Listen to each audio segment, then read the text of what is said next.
Olá pessoal, nesse vídeo eu vou falar dos semicondutores quando sob a ação de um campo elétrico. Então veja mais ou menos qual é a configuração que eu estou tentando explicar. Imagine que você tenha o seu semicondutor, um cristal, tá? Aqui novamente peço a liberdade para fazer um desenho 2D desse material. A gente sabe que as ligações são tetraédricas, aqui eu estou formando um ângulo de 90 graus entre elas. Então isso aqui é uma representação 2D do meu sistema. Eu aplico um campo elétrico nessa direção e nesse sentido. Esse aqui é o meu E elétrico. Quando eu faço isso, dependendo da intensidade desse campo, eu vou criar aqui um buraco. O meu elétron vai deixar de participar dessa ligação aqui covalente, compartilhado, e vai se movimentar, como a gente sabe, do eletromag, na direção oposta ao campo elétrico, tá? E vai deixar para trás um buraco, que a gente chama de hole, do inglês, tá? Esse mesmo campo elétrico vai promover o deslocamento de outros elétrons em outras regiões, e aí esse elétron pode possivelmente ocupar essa região do espaço. E ao fazer essa ligação, ele deixa um buraco na onde ele estava anteriormente. Em outras palavras, o elétron vai se deslocando na direção oposta ao campo, enquanto os buracos vão se deslocando na direção e no sentido do campo elétrico. Por isso, sobre a ação do campo elétrico, nós vamos ter uma corrente total nesse material, que ela é uma combinação da corrente dos elétrons mais a corrente dos buracos. E para falar sobre corrente, a gente tem que lembrar então das relações de Drude, da lei de Ohm. Então por isso eu faço um convite para você acessar os nossos vídeos aí sobre eletromag, onde a gente discute o modelo elétrico, para condutividade, no caso o modelo de Drude do eletromag. Então eu vou tentar aqui, de uma forma bastante simples, fazer essa demonstração para vocês, para mostrar como é que esse semicondutor se comporta. Então, onde eu vou chegar no final das contas é uma equação para condutividade. Então esse vídeo ele poderia se chamar sobre a ação do campo e como se comporta a condutividade nesses semicondutores, tá? Então vamos ver quem é que dita as regras aqui. Então, relembrando a ideia de corrente, a gente está falando sobre corrente, vamos falar que a corrente ela é a quantidade de carga que passa num determinado intervalo de tempo, e se a gente tem, por exemplo, um material de formato cilíndrico como esse, de tamanho L, e aí a gente desloca os elétrons percorrendo no interior com uma velocidade média e de deriva V, a gente vai ter que esse Q é igual, esse I é igual a Q sobre ΔT, e esse ΔT é igual a L sobre V, certo? Também podemos lembrar que existe uma tal de densidade de corrente, que é o J, e ele é o I sobre A, e como a gente chegou naquela relação para o I aqui, então a gente vai ter Q vezes V, L vezes A. O L que está aqui ficou embaixo, esse cara aqui ficou multiplicando o L vezes A, esse cara aqui é o meu volume, tá? Legal. O que mais que a gente pode mostrar daqui? A gente sabe que carga por volume é densidade, então eu chegaria numa relação que o J é ρ, a densidade de carga, tá? Por volume vezes a velocidade desse cara. Vamos ver como é que esse vetor velocidade se comporta. A gente colocou no modelo de Drude o seguinte, é que nosso material, o nosso elétron, por exemplo, dentro do material, um gráfico de velocidade por tempo, ele sofreu uma aceleração, sofreu uma colisão e freava. E assim sucessivamente.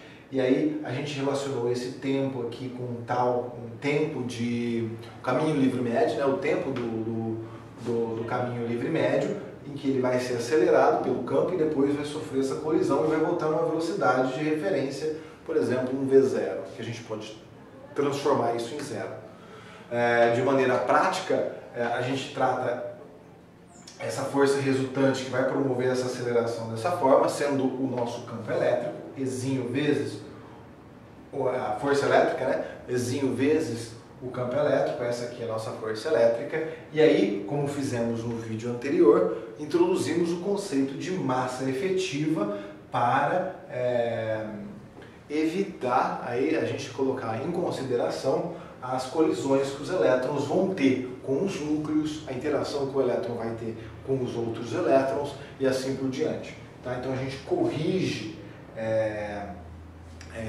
o efeito dessa interação colocando esse conceito de massa efetiva. Veja o vídeo anterior. Isso aqui vezes a aceleração. Tá? Então, aqui a gente colocando na velocidade, aceleração de deriva, a aceleração para ter essa velocidade de deriva, essa aceleração ela vai produzir um ΔV sobre um ΔT, e aí a gente coloca essa velocidade de deriva aqui, né? E epsilon do campo, massa efetiva, velocidade de deslocamento aí de deriva pelo ΔT. Tá? E a gente pode colocar como tal. Vamos colocar ele como tal já. Certo? Reajustando isso daqui, eu vou ter que essa velocidade de deriva em relação ao campo, eu vou definir um conceito muito interessante que é a mobilidade. Então, a mobilidade aqui do meu elétron vai ser, por definição, essa velocidade de deriva que ele vai ter dentro do material, dividido pelo epsilon, que é o valor do campo elétrico. E isso aqui, como a gente pode ver na equação, é a carga do elétron vezes tal do elétron dividido pela massa efetiva. Certo? Joia.